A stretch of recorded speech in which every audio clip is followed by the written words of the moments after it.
Welcome back. We're in Exodus chapter 12. Thank you for joining us again. We are marching our way through Exodus here. We are actually about a third of the way through the book already, which is hard to believe. Yes. But that's because we jumbled up together chapters 6 through 11 last week because they had a very repetitive pattern that we talked about. So if you missed last week or any other previous weeks, we have been recording and putting the pictures and archaeology and ancillary videos and all that kind of stuff on bradflack.com/Exodus. And so you're welcome to join us there. If you're watching this video, you're already on there on the website. Unless you went to YouTube. I am putting these on YouTube, so maybe you're watching it from YouTube. But go to bradflack.com/Exodus and you'll find more detailed stuff there. I've got pictures, maps, diagrams, drawings, all sorts of stuff. So, a quick recap. Remember, we went through 40 chapters of Genesis this year already. Which, by the way, we've been doing this Bible study for about a year now. And tonight is the 52nd chapter that we've done together. So 52 weeks, 52 chapters. So today's the 1 year mark. Yeah. Isn't that cool? Was my first day the first time we did it? Or was I No. like three? No, you didn't come till Genesis, in the early part of Genesis. Yeah. I'm glad you're here. Glad everybody's here. Glad you're here. And glad you're here. So Genesis chapters 35 through 40-ish, we were talking about Joseph and his family, and he brought the Hebrew people, his brothers, the descendants of Abraham, Isaac, and Jacob, and brought them into the northeastern part of the Delta, which is going to be right over in here, close to Israel. And they were doing well. It was the choice part of the land for shepherding their flocks. And they were growing grain. They were doing all the things they're supposed to be doing. They were farming and ranching over there. And they were doing very well, and they were growing. And then we see that in Exodus chapter 1, verse 7, if I can remember off the top of my head, I think it is, a new Pharaoh, a new king, came into power who did not remember Joseph and his works of Genesis. So now we have a regime change. And we now see that this guy is not so happy that the Hebrew people are hanging out in the northeast part of the Delta. As a matter of fact, they are multiplying faster than the Egyptian people, and they are beginning to surpass the Egyptians in numbers. And so in Exodus chapter 1 and 2, we see him talking about, wow, there's so many of these. As a matter of fact, once you start killing the babies, if it's a girl, she can live, but if it's a boy, a Hebrew boy, throw them in the river. So the mother of a child born among the Hebrews, Moses, which means to be drawn up out of the river, she threw him into the river, but it was in a boat. And so the boat floated down and got caught in the reeds. And the Pharaoh's daughter went out there and grabbed the baby and actually had mom raise the child. We're guessing to between 4 and 12 years old. So he was weaned, could go to the bathroom by himself, all that kind of stuff. And then went to the king, to the Pharaoh's house, where he was raised until he was 40. At 40, he knew that he was Hebrew, but he also didn't live among the Hebrew, but he knew that he was Hebrew. So he had kind of this bifurcated lifestyle where I know I'm Hebrew and those are my people, but I'm living kind of large in the palace. And so he actually was witnessing one day the Egyptian taskmaster, slave driver, whatever, was beating somebody particularly bad, I'm guessing. And he stopped him, and not only did he stop him, but he killed the Egyptian dude, buried him in the sand. Well, the guy who survived likely went and told all of his family and friends, dude, Moses, who's in the great house of the king, the Pharaoh, he protected me and killed this Egyptian guy. And so the next day he sees two Hebrews arguing, and he says, hey, you guys want to stop fighting? And they're like, what, are you going to kill me too? And he was like, uh-oh. It wasn't just like unknown. Now people know. So he left. And we talked about where he went, and that brings us all the way back to chapters 1, 2, 3, 4, 5. Chapter 6 through 11, God has gotten with Moses and overcome all of his objections to showing up. Oh, I can't speak very well. Fine.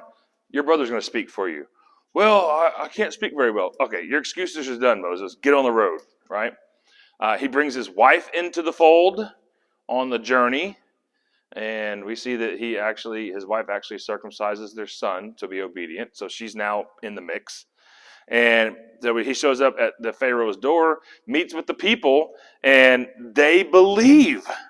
They believe that Yahweh, Jehovah, God is the true God, and they worship him.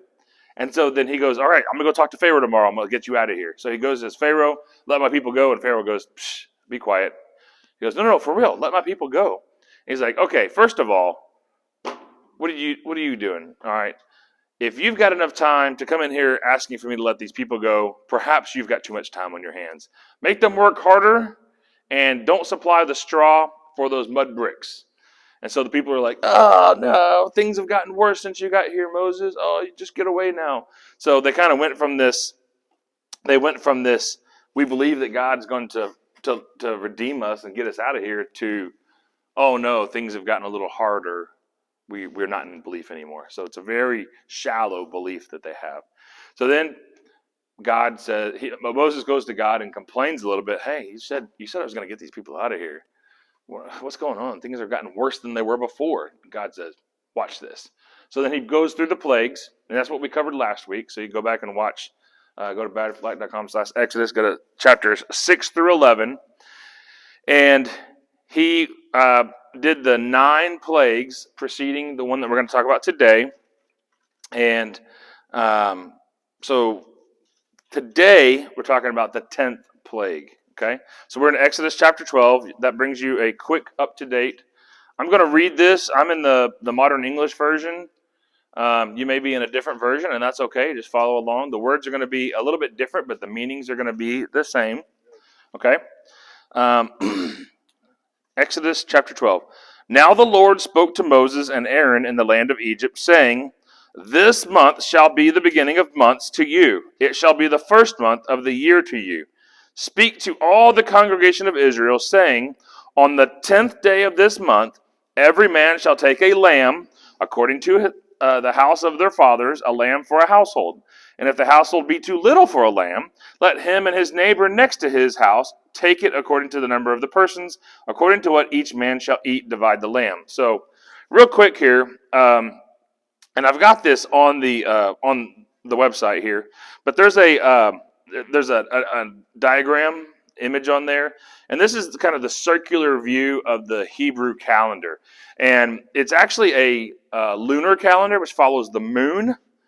Our Roman calendar, Greek calendar that we use now, follows the sun, and so they're in slightly different cycles. The Hebrew New Year is usually around March, between March and April. That's right. So and the reason is because he says this month that we're in, at the moment he says this in Exodus 12, he says this is the first month. So this is this time right here. So what we see is the first month in the Hebrew calendar is called Nisan. And what it's going to do is it's going to start the whole year for the Hebrew people. And they start the month by saying there's the new moon. So when there's no reflective light coming from the moon, it's just the dark circle in the sky, that's a new moon. So start Nisan 1. And you count for 10 days to select your lamb, which we'll look at here in a second. And then on the 14th day, you will kill the lamb, and that's the Passover. And you'll paint it. So we're about to read that. But it's actually in the calendar now. So on the graphic that I have on the website, you can see it says the Passover, and that's on the 14th of the month. And then a couple of days later, the Feast of Unleavened Bread happens, and it goes for 7 days. And we're going to look at that today as well. And then we have a second Passover that happens. What happens is if the new moon doesn't come after the spring equinox, if the new moon is not within a certain time period, then you add another month in there. So that's when you'd have the second Passover. You basically add a month in the beginning there. Then 50 days or 7 weeks later from Passover, you have the Feast of Weeks, 7 weeks, so that the wheat harvest can begin. And that is also known as 50 days. Pent, like pentagram, 5-sided. Pentecost means 50 days. And that's where that comes from. It's in the Hebrew calendar. So that falls, and so it continues around, and we get to the Feast of Trumpets, Atonement, Feast of Tabernacles, the last great day, and then we get around to December time. We got Hanukkah, the Festival of Lights, and then we come around to Purim, and then we go back to Passover. And that's the lunar calendar of the Hebrews, and so you can go on the website, you can see that on there. At this time of history, though, these are all new. These were new. These were new. Nobody's even heard of this. So it was strange. Everybody throughout the Middle East, what are these new holidays? Right. This was the first year. And the Hebrew are actually leaving Egypt to go into the wilderness, and then God leaves them out there for 40 years. So actually, the Hebrew calendar doesn't even come into the historical record for decades later, because the Hebrews are not present. They're wandering the desert. And they were having to go by the Egyptian calendar. And yeah, previously they were going by the Egyptian calendar. So let's continue. Your lamb shall be without blemish, a male of the first year, and you shall take it out from the sheep or from the goats. You shall keep it up until the 14th day of the same month, and then the whole assembly of the congregation of Israel shall kill it in the evening. And they shall take some of the blood and put it on 2 side posts in the upper doorpost. So if you look, see, you put it on the 2 side posts and the upper doorpost. What does that look like? Interesting. They shall eat the flesh on that night, roasted with fire, and they shall eat it with unleavened bread and bitter herbs. Now, I'm going to make an observation here. If you remember, we looked back at Genesis 9 or 10. Noah sacrificed and roasted some delicious barbecue, and God said, "Ooh, that smells good, Noah." What do we see here? Every person who's a Hebrew is going to we're going to have a lamb and goat roast. Woo! God likes a barbecue. That's what I'm talking about. I love it. Do not eat it raw nor boiled at all. Don't do it. Don't do it some other weird style. Okay, this is not a crock pot recipe. You throw that thing on the grill. We're talking about flame licked meat. Okay, that's important. And do not eat it raw or boiled at all with water, but roast it with fire, its head with its legs and its entrails. So basically, you're going to you're going to roast everything. It doesn't mean you have to eat everything, but you're going to roast everything. Everything goes in the fire. Okay? And you shall let nothing of it remain until the morning, but that of which remains until the morning you shall burn with fire. So whatever you don't eat, burn it, continue burning it until it's all gone. In this way you shall eat it, with your waist girded and your sandals on your feet and your staff in your hand. You shall eat it in haste. It is the Lord's Passover. So imagine with me, I've got my robe on, okay? At nighttime, I don't wear my belt or my rope around my waist at nighttime because it's my nightgown, right? So during the daytime, though, I'm going to have a belt or a rope or something around this thing to show my girlish figure, and I'm going to make sure that I have my shoes on and I've got my staff because, like, we're ready to roll. So he's basically saying, you're going to roast this thing, and you're going to have unleavened bread and bitter herbs, which is, if you remember, when we did the Passover celebration, which the horseradish, yeah. Which, by the way, we're going to do that again. So be looking on the website for the upcoming date coming again. Yeah, we're going to do it here. We're going to do it here at this location. Yep. So so eat it with the bitter herbs and the unleavened bread, and eat the meat. But he's saying, like, eat it standing up, like ready to go, like you're ready. You're not in your house coat. You're Ready not. to take action. That's right. Ready to take action. Okay. So you shall eat it in haste. It is the Lord's Passover. For I will pass through the land of Egypt this night, and will smite all the firstborn in the land of Egypt, both man and beast, and against all the gods of Egypt I will execute judgment, which is what we talked about last week. We talked about last week that the plagues weren't just simply uncomfortable, but he was making hard hits against each of the different gods of the Egyptian pantheon to basically say, oh, Ra, you're the god. No, you're not the god. Oh, Osiris, you're the god. No, you're not the god. Oh, whatever, Set, whatever. You're not the god. I am Jehovah God. I am the one. And that's what he was doing. Okay, so that's what we see him saying here. And if you notice here, it says against the firstborn in the land of Egypt, both man and beast. So we're going to come back to that. I want you to think that. Be thinking about that. Verse 13, the blood shall be to you for a sign on the houses where you are, and when I see the blood, I will pass over you, and the plague shall not be upon you to destroy you when I smite the land of Egypt. This day shall be a memorial to you. What's a memorial? Remembrance? Yeah. And that blood is a foreshadowing of Jesus Christ's blood that was shed, and how it protects us, right? That's right. We're not there yet. But yes, gold star. Hey, you know in verse 4 when it says if the house is too small for a lamb, well, in the writings of Josephus, he describes what happened. You had to have at least 10 people in the house, which is, remember we talked last week about the minyan? Yeah. A minyan is 10. That's what I always try to shoot for, like in my Bible studies, because the Hebrew was important. But they had to get enough neighbors together where there was at least 30, and it would be one lamb per 30. Okay. Is how that. Huh. For verse 4. Interesting.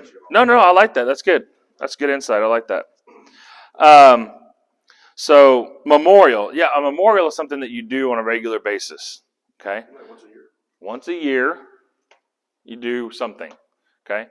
As a matter of fact, I read a fact today that said, I'm in like a trivia group. They put out stuff and you just read it and you go, oh, that's interesting, or who cares? And this one said there is a holiday which over 65 nations celebrate. It's on different days of the year, but it's the most nations in the world celebrate this particular holiday, even though it's on different days of the year for each different nation. 65 nations celebrate. They all recognize it. It's not Christmas. Canadian Boxing Day. Not Canadian Boxing Day. Easter. Not Easter. Passover. Not Passover. You never guess it because I didn't know it either. Okay. It's IRS Day. IRS Day? No. It is the day that each of those countries became independent from Great Britain. Wait, what year though? Different years, different dates. Yeah. But No, 60. The They did. I mean, they still have British colonies in South Africa. Yeah. So 65 countries celebrate independence from Britain. 65, including us. Wow. We became Countries? Countries. We became sovereign in 1776. That's why the coin. You'll see the coin. Yep. So that's interesting. So anyway, a memorial. It's something that you do on a regular basis. All right.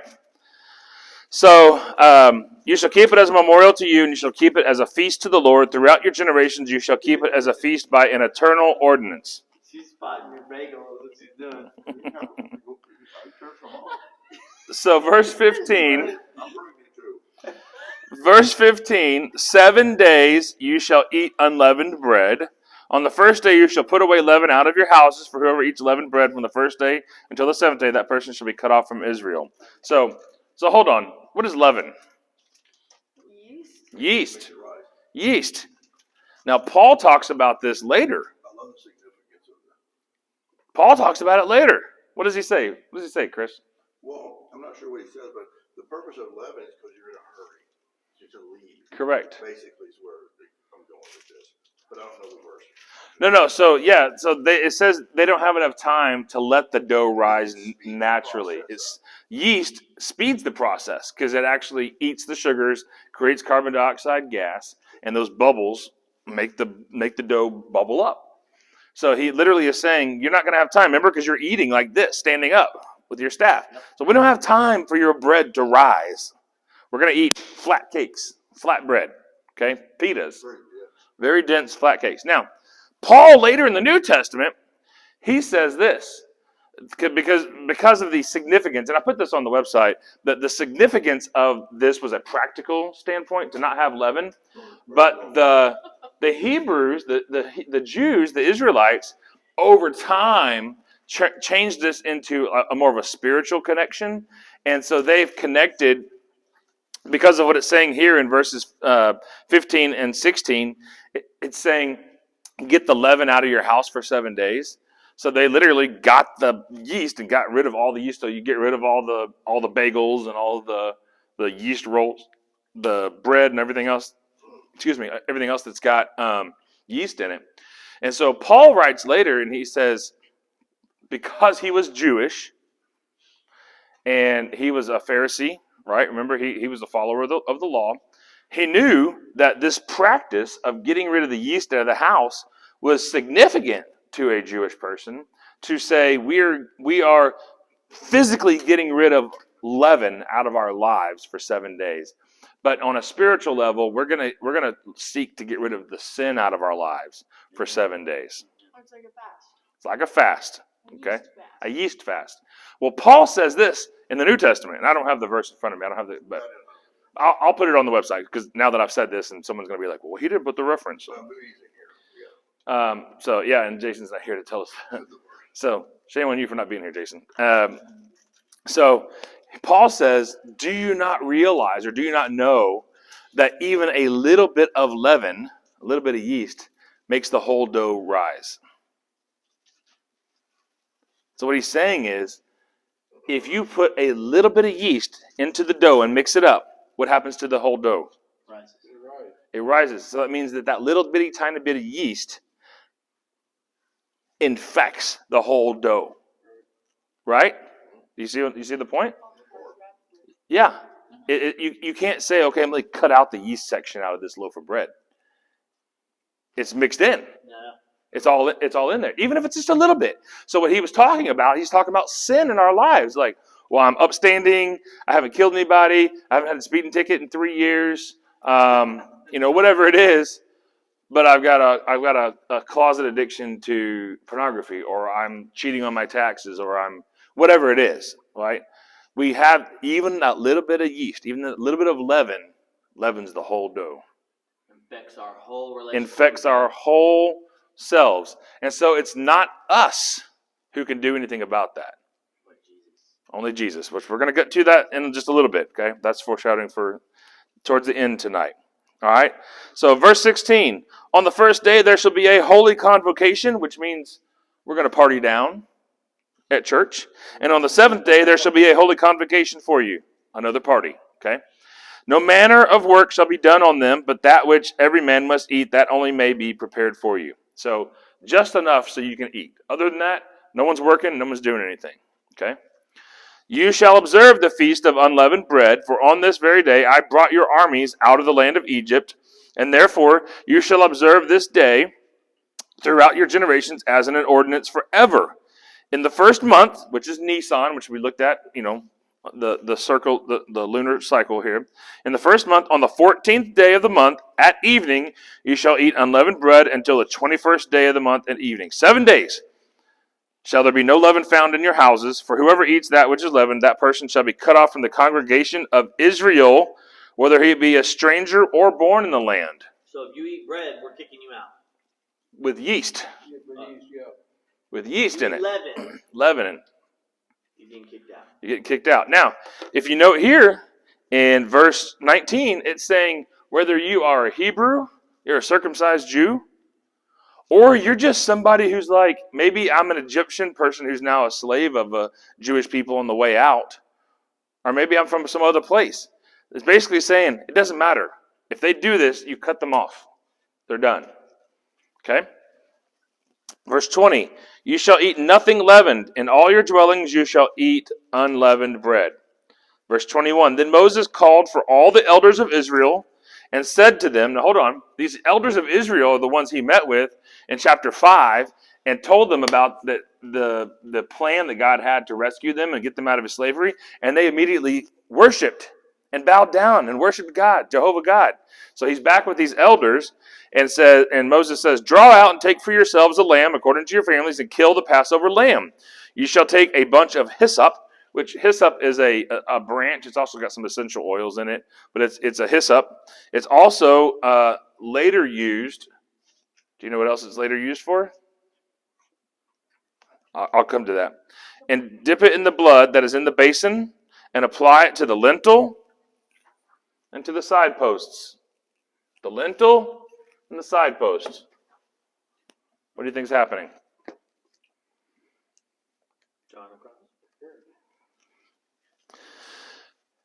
And none of you shall go out from the door of his house until the morning. So lock your doors. It's dark outside. Wait till the sun comes up. Okay? For the Lord, Jehovah God, there in that word, Lord, will pass through to kill the Egyptians. And when he sees the blood upon the lintel and on the two side posts, the Lord will pass over the door and will not permit the destroyer to come to your houses to kill you. What is it, Father, Son, Holy Spirit? Is that what it is? The lintel and the side post? Trinity? Yeah, I mean, you can make the connection that it's the Trinity. You can make the connection that it's the cross. I think this is a definite Christophany, an epiphany. It's Christ in the Old Testament. And for me, it's more important. It's less important that it's kind of the top and the two sides. Kind of a genuflection thing. You know the swastika came from ancient Egypt. Hitler got that from ancient Egypt. Well, it's actually in India too. They have it. Yeah, the study of symbols, it gave credit to the ancient Egyptians. Okay. Well, I know that the Indian people have it as well. It was probably worldwide. Probably. Different cultures, but that symbol's been around for Yeah. thousands of years. Yeah. It means something. So the blood though over the doorway. If you were to walk out of that doorway, what happens to you? You're dead. You're dead, right?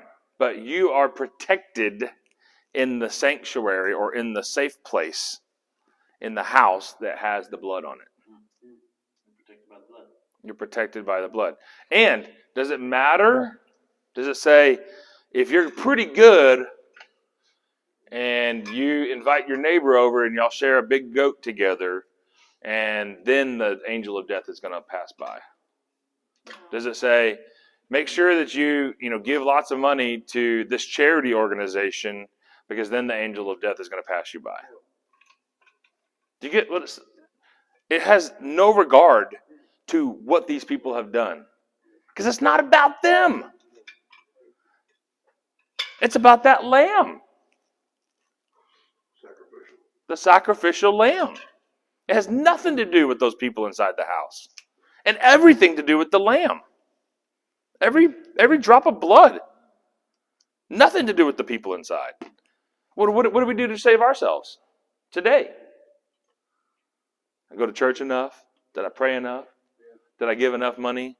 That's a good point too, because it doesn't matter about their past, what they had done. No. It's nothing to do with that. That's right. God's looking at your loyalty and you're there all the time, not just faith. Yeah, he's looking at, when I look at you, when you die or I come down here, when he returns, when I look at you, do I see the blood of Jesus over you? Yes or no? I don't care. I mean, I think he does care what we do from the standpoint that it makes him happy or upset or whatever, but he's not saying your eternity is based off of how good you are. Your eternity is based off of how much money you gave. Your eternity is based off of how many old ladies you helped across the street. Those are not bad things. It's based, he's going to look at the angel of death in Exodus chapter 12 is a, for sure, Christophany. And I'm banging it right now because I want you guys to grasp how important it is, because it had nothing to do with the people inside and everything to do with the blood of that sacrificial lamb. There's no hill you can jump. There's no mountain you can climb. There's no valley you can cross to do anything to save yourself. It has to do with the blood. Amen? Amen? Okay. Let's continue. Verse 24. And you shall observe this as an ordinance to you and your sons forever, when you enter the land which the Lord will give you, according as he has promised, that you shall observe this service. And when your children shall say to you, what does this service mean to you? That you shall say, it is the sacrifice of the Lord's Passover, who passed over the houses of the children of Israel in Egypt, when he smote the Egyptians and delivered our households. And the people bowed down and worshipped. Then the children of Israel went and did so, just as the Lord had commanded Moses and Aaron, so they did. I want you to imagine with me for a moment as well, that not every single person in Egypt is bad from a me and you, a human standpoint. Were there perhaps people in Egypt who were not super excited about the fact that the Hebrews were being beaten and enslaved? Just like the German citizens during World War II, they weren't all bad. I'm agreeing with that. I don't think you're wrong there. I think, and I have reason to say this, and we'll look at it here in a minute. But I have a reason to think that there are some Egyptians, some, not very many, but there are some Egyptians who are like, hey, we've heard the rumor that this thing's going down, and we know that we're not going to be safe. Can we come and hang out with you guys? Can we come over there? Yeah. Or a Hebrew person says, hey, you've been really nice to me. I know that you're Egyptian, but if you don't come into our house tonight, you're going to die. Well, you know they've built relationships through the years. That happens. It happens. Humans are made that way. So, and I have a reason for saying that, but I think there are some, not very many, but there are some Egyptians who end up also being protected by the blood.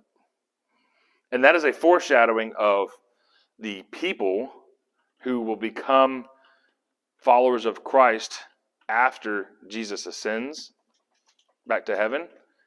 It's not, by and large, the Jews for long. The Gentiles are grafted in very quickly after Jesus ascends. We see in the book of Acts that the Gentiles are a large part of the early church. And as a matter of fact, Paul, when he's writing letters to the Corinthians and the Galatians and the Philippians and the Colossians and all those people, he's actually putting out little fires. Well, they are followers of Jesus, and I'm a follower of Jesus, and I'm a Jew, and so I was circumcised when I was a baby, but that dude over there has got total skin, okay?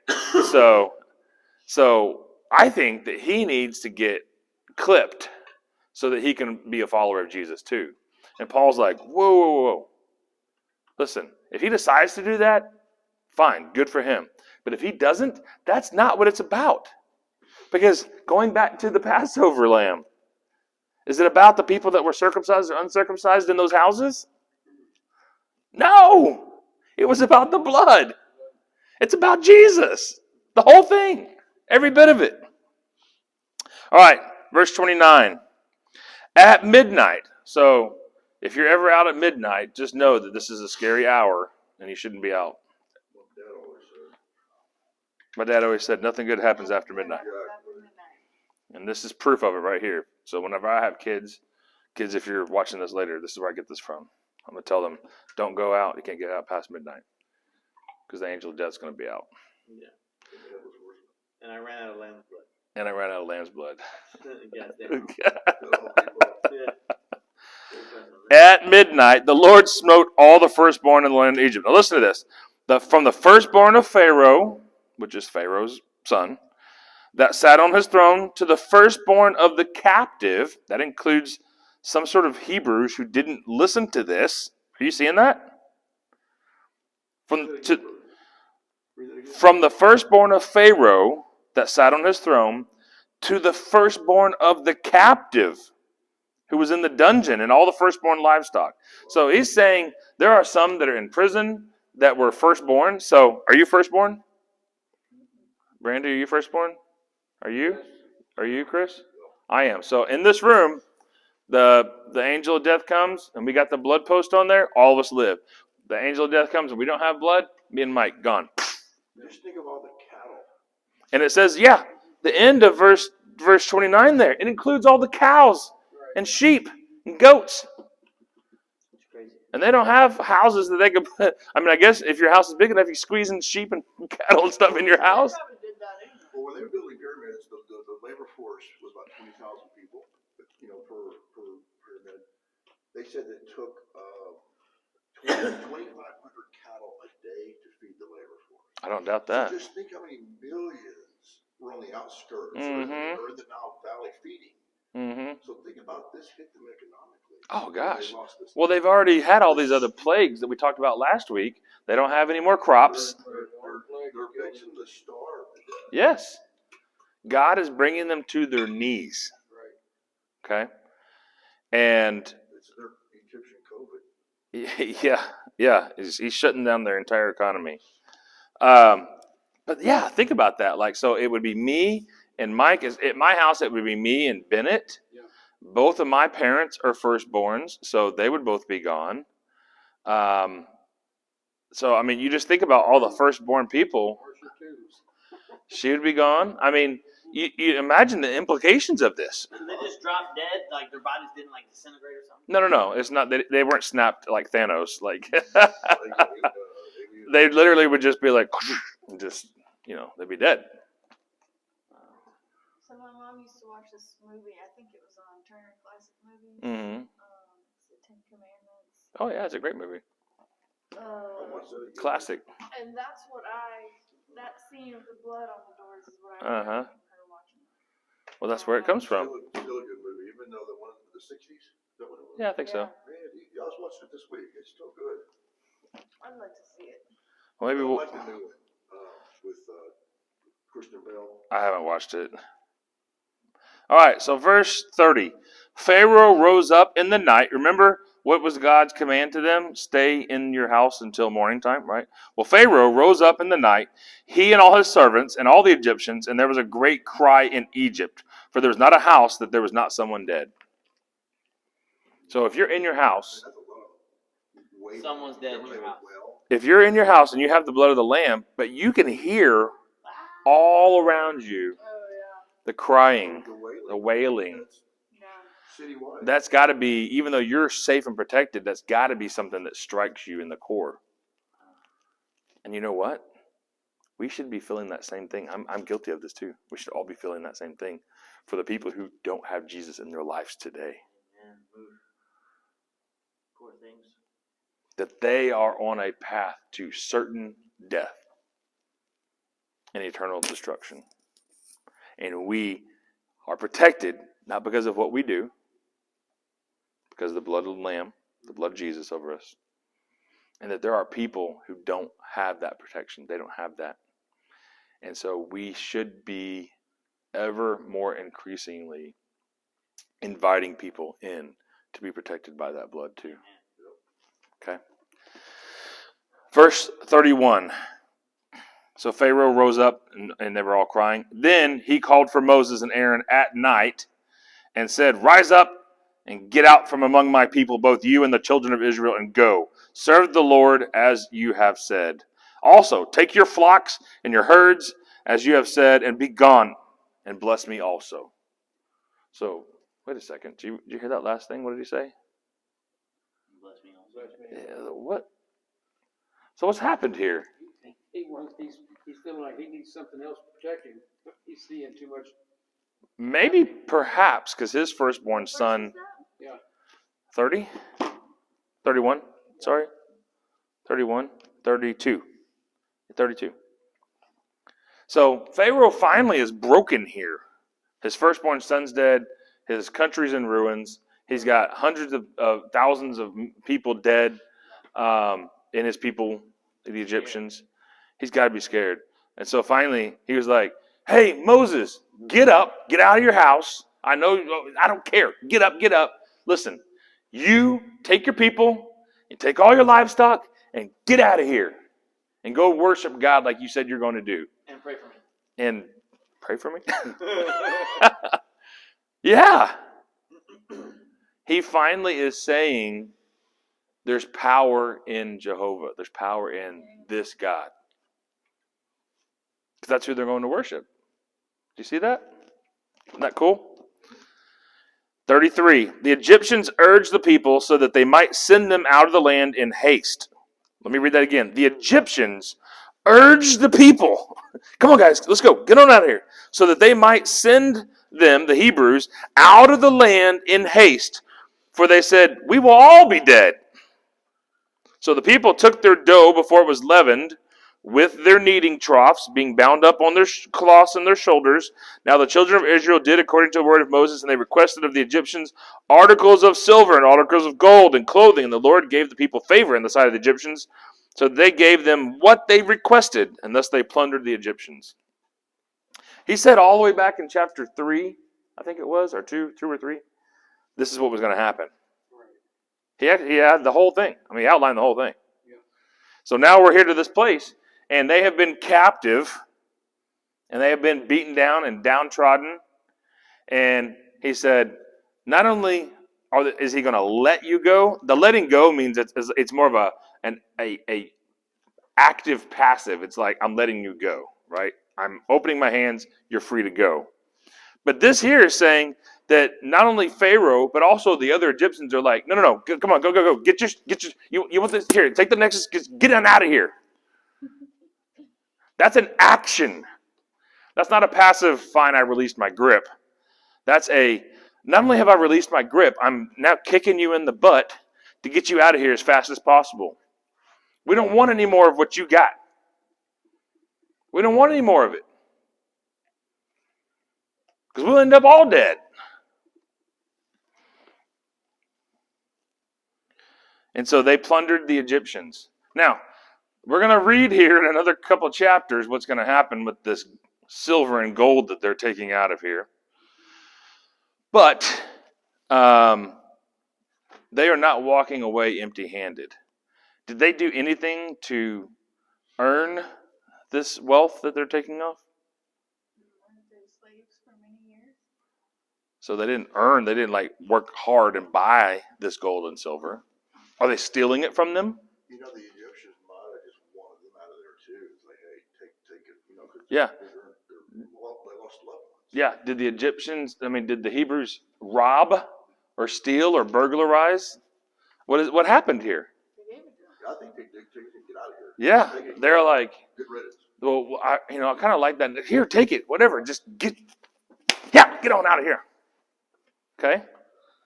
God had ultimately defeated Pharaoh and the Egyptian think tank behind Pharaoh.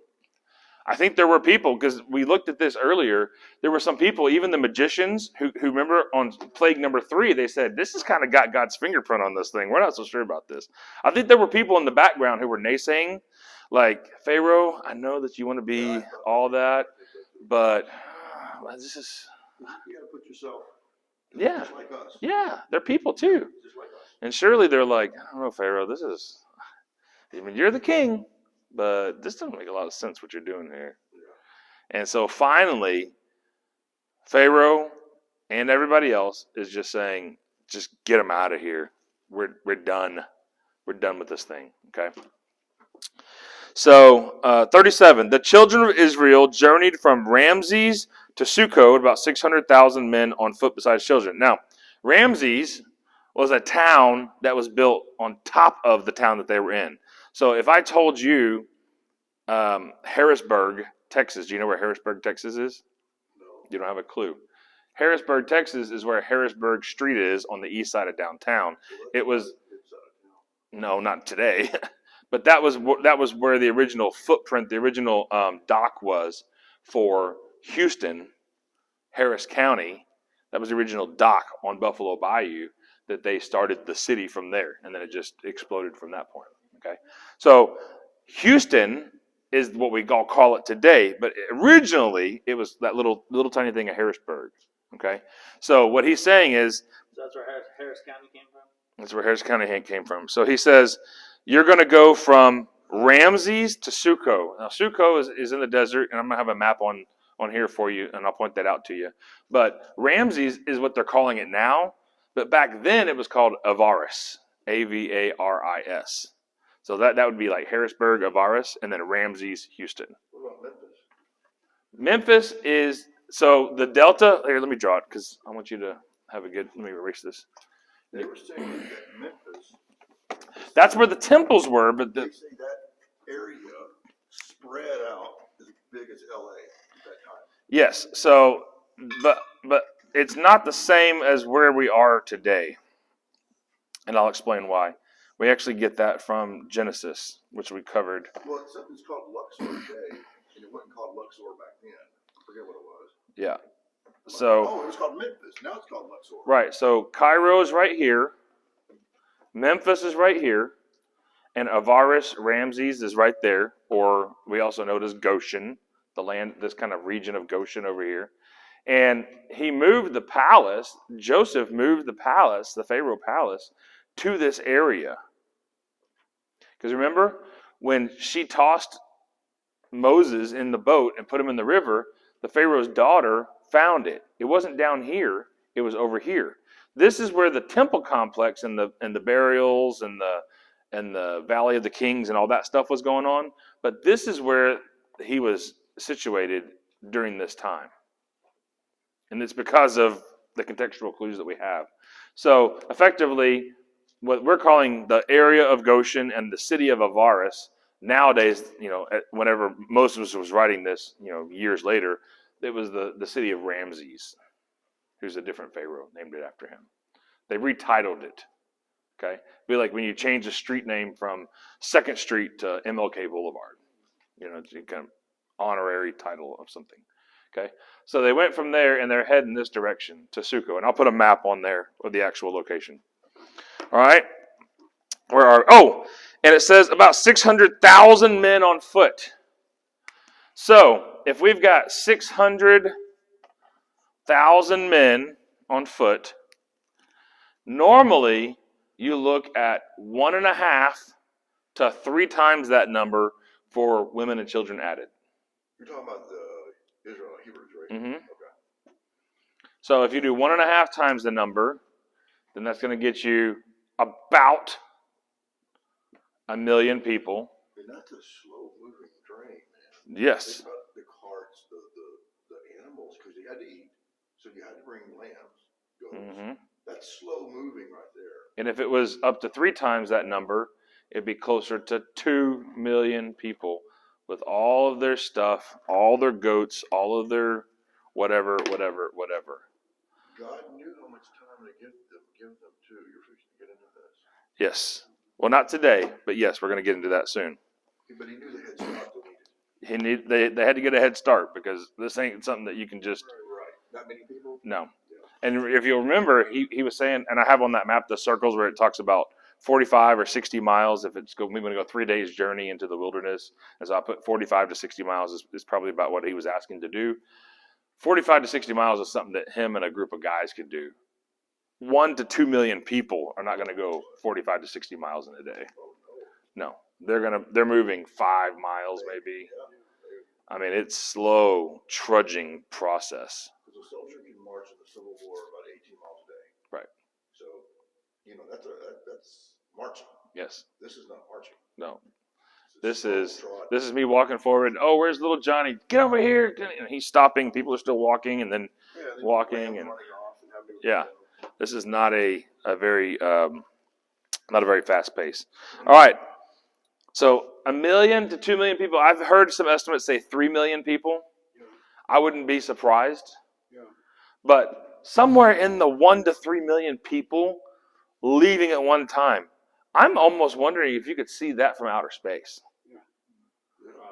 I mean, think about 1 million people. How long does that stretch out? You can see the Great Wall of China. Should be able to see this. Okay. So, verse 38. Verse 38. A mixed multitude also went up with them, along with the flocks and the herd and a large amount of livestock. This is where I get the idea that perhaps there are some people from Ethiopia, Libya, Sudan, Egyptians who said, we're going to go with you guys, and we're going to use this as an opportunity to get out of here. The Bible says it. A mixed multitude also went up with them. What do you get from that? A great number. Multitudes. Right, so there's a whole bunch more of, it's a mixed group of people. It's a mixed bag. So it's not just the Hebrews, which is 1 to 3. It's, I bet you the Egyptian friends of theirs came with us. Yeah. A lot of the Egyptian friends. Yeah, I think you're right. I think that's what I read. Tired of the tyranny. That's right. So that's what I see. They baked unleavened cakes of the dough which they brought. So they didn't even bake the cakes. They carried the dough. And they baked cakes in the desert. Now, and I'll put it on the website if you haven't seen it. They still bake cakes this way. And they just basically make a fire and they spread out this dough and they throw it onto the fire and throw coals on it. And then the guy reaches in and grabs it with his hands and just shakes it and knocks the ashes off, and then they eat it. That sounds like Well, they actually eat naan. none. Yeah. It was so stiff that they would actually use it for the utensil. Yeah. Scoop Yeah, it's like they're making tortilla chips. Okay. Yeah, exactly. So I'll put a video of that on the website too, because I think it's cool stuff. They baked unleavened cakes of the dough which they brought forth out of Egypt, for it was not leavened, because they were driven out of Egypt and could not linger, and nor had they prepared for themselves any food. Notice the key word there. It says they were driven out of Egypt. Does this sound like a nice leisurely, we're getting out of here? No. They're, get on out of here. Get your stuff and get on out of here. All right. It reminds me of me trying to get my children out the door in the morning to go to school. Can you imagine all the griping, complaining? I'm exactly what I'm talking about. Within the families. I mean, each family. Yes. I don't know where my shoes are. He spilled my water. I haven't had breakfast yet. My hair's messed up. Where's my other sock? I'm like, just one day. I just want one day, please. I know they give you some questions. I've heard them say, when's the last time we saw my shoes? I don't know. You're the last one that wore them. How am I supposed to keep up with your shoes? Verse 40. Now the sojourning of the children of Israel who lived in Egypt was 430 years. And at the end of the 430 years, on the very day, all the hosts of the Lord went out from the land of Egypt. It is a night to be observed to the Lord for bringing them out of the land of Egypt. This is that night for the Lord to be observed by all the children of Israel in their generations. So, a couple of things here. Sojourning. Okay? Sojourning means we're going to go on a trip. Not exactly sure exactly where we're going to go and for how long we're going to be there, but we're going on a trip. Does that sound like a lot of security? Nope. But we're not enslaved in Egypt anymore. So, yay us. Right? There's a certain amount of, I'm glad that's behind us. Where are we going? You know what? I don't even care. Right? There's a certain amount of that probably going on. Also, I want you to look at this. It says here in verse 42, it is a night to be observed to the Lord for bringing them out from the land of Egypt. Fast forward about 2,500 years. We see Jesus and his disciples. And what did he take and break? Bread. Last Supper. Yeah. What were they celebrating? That's what they were celebrating. They were celebrating the Passover. They were memorial. They were remembering. Memorializing. Is that even a word? Yeah, it is. Sounded good. And then they went to the Garden of Gethsemane. Remember that? Yep. Afterwards. And what did Jesus ask them to do? Pray. Watch out while you pray. To watch. Watch for what? Critters. He actually didn't use the word watch as in like watch for the bad guys. It wasn't like putting them on post. He was saying, verse 42, it is the night to be observed to the Lord for bringing them. This is the night for the Lord to be observed by all the children of Israel in their generations. Hang out with me, guys. Watch this night, just like they watched 2,500 years ago. Stay up with me. Let's memorialize. Let's make this like a real evening together. And now with the festival of lights, they don't put a roof on. That's tabernacles. Okay. Yeah. That comes back in the fall. And they look at the stars. Yeah.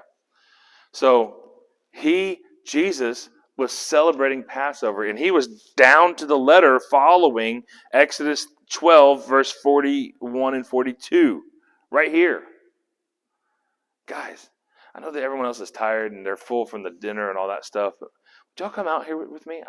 Let's just think about this night, man. That God set us free from our enslavement on this night 2,500 years ago. And he brought us out with mighty acts. He's done amazing things for us. And Jesus, where was he going? That very night, he was being arrested so that he could do the mightiest act for us, to take on our sin, our punishment, and be crucified. And that blood on the cross paid the price for us. What did we do? What is Romans 5:8? That's right, we sinned. My sin put him up there, didn't it? What is Romans 5:8? Anybody know? You tell us. Romans 5:8. It says, even while we were still sinners, Christ died for us. We didn't do nothing to earn, gain, access, request, nothing. Unmerited favor and grace from him. And Jesus didn't come to abolish the law. He didn't come to get rid of all the things in the Bible. He came to fulfill the law. And we see Exodus 12, verse 42 and 41 and 42. Jesus was fulfilling the commandment to observe Passover and observe and watch that night, as verse 41 and 42 show in Exodus chapter 12. Isn't that amazing? He fulfilled everything. Golly, it's just, thank you, Lord. I'm just so overwhelmed when I see this kind of stuff. Verse 43. So the Lord said to Moses and Aaron, this is the ordinance of the Passover. No foreigner may eat of it, but every man's servant bought with money, when you have circumcised him, may eat it. A foreigner or a hired servant shall not eat it. In one house shall it be eaten. You shall not carry any of the flesh outside the house, nor shall you break a bone of it. All the congregation of Israel shall keep it. Now, when a stranger sojourns with you and keeps the Passover to the Lord, let all his males be circumcised, and then let him come near and keep it.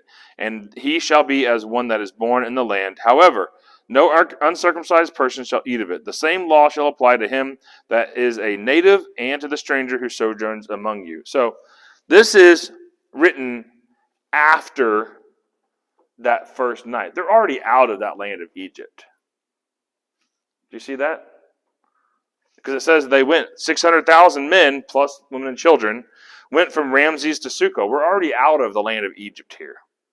So I'm still of the opinion that that first night, there were perhaps, because a mixed multitude, I'm saying there's some people that got saved in there. But later, when Moses is writing this, he's like, hey, this is what God said going forward. We're going to do it this way. This is the exact wording that we're supposed to do. Does that make sense? I could be wrong, but that's what I'm seeing here. That this is him later adding a footnote, basically, to chapter 12. So all the children of Israel did it. They did just as the Lord commanded Moses and Aaron, and that same day the Lord brought the children of Israel out of the land of Egypt by their hosts. So I think for me, when I imagine the people in Israel, they're there, remember, in the land of Goshen, they were doing very, very well. Had money, onions, they had influence, they had affluence, they had inheritance, they had lots of children.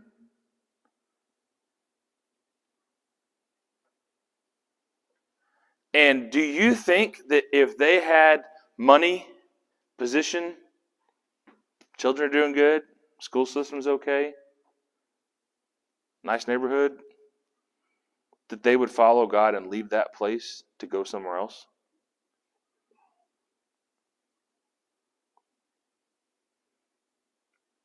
Probably not, Probably not. because they're stuck. They haven't heard or learned anything, but they're still. That's why it's so important for you to do this on an everyday basis. is they don't know any difference. They don't know any difference. He's with the Pharaoh. He's just gone. That's right. I'm not going to let you guys go. That's right. So then when the new Pharaoh comes in who doesn't remember Joseph, they start to get under the thumb. Because they were good. And then now they're under the thumb. God distinctly ordained for that to happen, to make their lives uncomfortable. Why would he do that?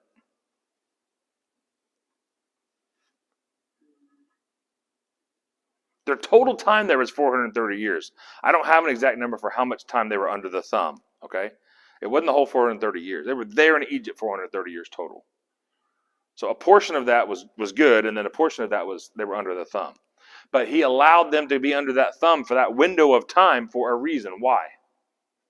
Teach them to live on faith. Almost. You're almost there. Because he had to make their lives uncomfortable enough to be willing to follow him. Yeah. I agree. To leave. Uncomfortable enough to want to leave. Pulling up stakes of generations, too. Mm-hmm. That's why those other people were leaving. They were accustomed to their house and they're comfortable with everything, and they didn't have a reason. But it's like in poverty. Remember I was telling you about leprosy goes into poverty? Mm-hmm. These third world countries, like from India, there's been businessmen, rich people that would try to bring these people out of poverty, right? They don't want to leave. Wow. That's all they know. Well, there's a slave, the poverty mindset, yeah. Slave mentality. Slave mentality, right. That's all they know. So that's a comfort zone. Yeah. So the plagues are they for Pharaoh? Well, to teach them a lesson, right? Maybe. I mean, he starts chasing them. We haven't got there in the next chapter, but Well, I see what he you're starts chasing them. saying. So I don't really think he learned his lesson. Yeah, I see what you're saying. I don't think the plagues were for Pharaoh. Yeah, they were for them. They were for the Hebrews. Here's these 10 gods, including Pharaoh being number 10. The son of Ra. The son of Ra. God number 1, you've been worshiping. Is that the God? Nope. God number 2, you've been worshiping. Is that the God? Nope. Jehovah is going through, and then he gets to Pharaoh and he says, you think his son is something special? No. But coming up, my son's going to be something special. Get out of your mind these false idols and put into your mind me, Jehovah God. And you've been uncomfortable, haven't you? I've allowed that to happen because it's time to go home. Come on, let's go. Let's go home. Because they wouldn't have wanted to leave If things were good. if things were going well. It's probably hard for them to leave anyway. Mm-hmm. But, Fear of the unknown. Oh, I mean, of course. they were slaves, but they had a home. You know, they had Sure. clothing, they had food, they had security that Sure. as long as they did their work, that their needs would be met. Sure. You know? And leaving, now all of that's gone. Their security blanket is gone. That's right. Even though they're not being a slave, they're not having. They have a destination in mind. Yeah. I mean, it's worse. Like my friend got transferred to another state, so the company pays for the move. They know where they're going, right? They know their security when they get there. Mm-hmm. Not like this here, man. They Nope. don't even know where they were going. It's just, okay, we're leaving. That's Total thing. yeah. Yeah, man, that's tough. That was What do they awesome. want to But- do? Just had a hard job, man. But the question is, we go back to this. What did they do to deserve to be let go? Nothing. They had faith. They believed in the blood. That's right. God chose them. And it's because God, going back, and I'm going to draw this on here. We talked about this in Genesis, and we don't have it in the Exodus videos yet. But I want to cover this real quick because I think it's important, and then we'll wrap up for the evening. Hey, Harvey, next time you go to the Owens, will you grab my marker board? I left it over there. Yeah. If you go back. Yeah. Because I'm going to use it over here. So he took the animals, Exodus 12, I think it was, somewhere in there, 15, 20, I can't remember. This is an animal of some sort, and you can go back into Genesis and read that.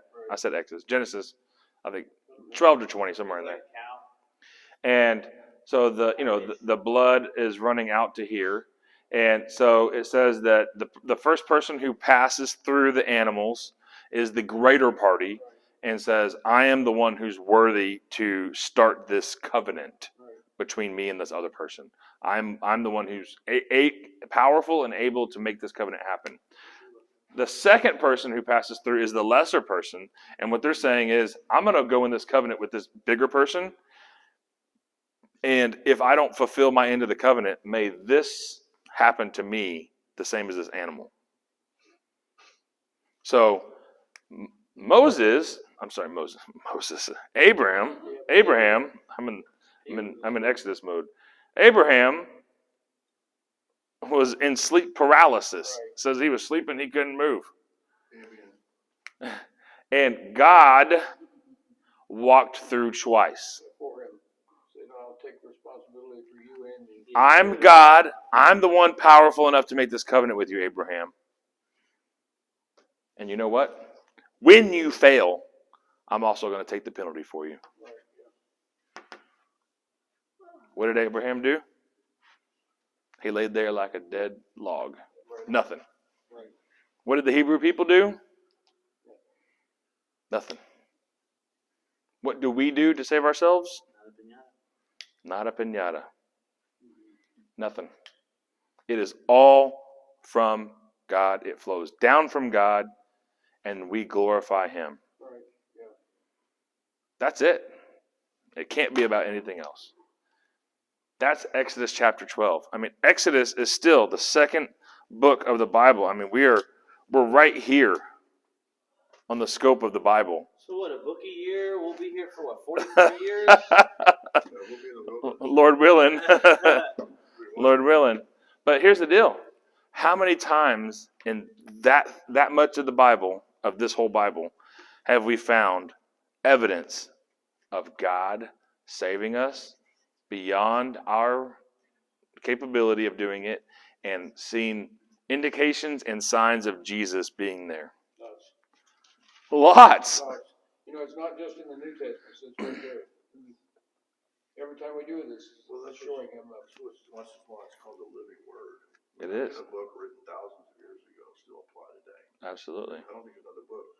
You read the Quran, it's different than this Holy Bible. There's a difference.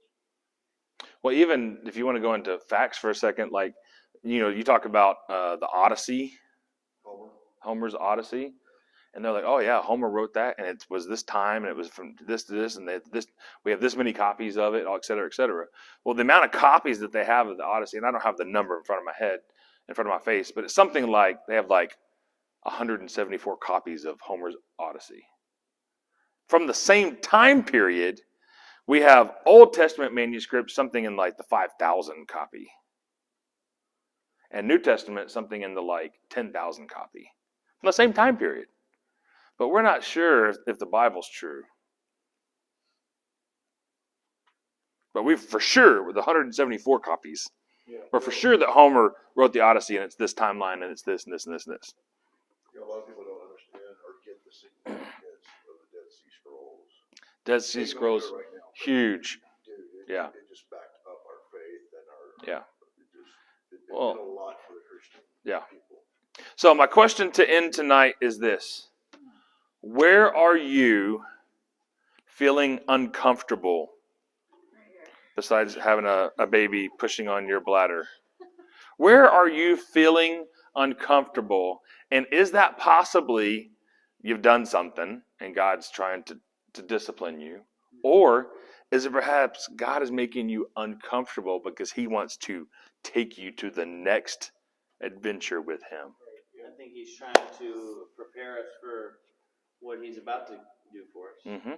He's building us up You can't right have now. the good without bad, or the high without the low. Yeah. So you have to go through that to get Mm-hmm. Yep. I get fixed. I get a supercharge on it, and then all of a sudden I'm ready to go, and I boost up to the next level and learn. I'm coming a long ways from this since you haven't been here. It's the same thing, you know. It's always, you're always growing with it. But God is doing that to make you uncomfortable. So He said, I don't like this. I want to do this. Mm-hmm. So I want a reason to go up. Mm-hmm. The more you learn right, the more you're comfortable with witnessing to people. The more you can talk to a sinner or someone that's not a Christian, because you have that knowledge now. Right. To back you up. Oh, Yeah. Yeah. Knowledge is power. Well, I'm so thankful that you guys are here tonight. I'm thankful that you're joining us. If you're watching online, I pray that you will find Jesus wherever you are. And that is the foremost thing that you can do in your entire life. So we'll see you next week.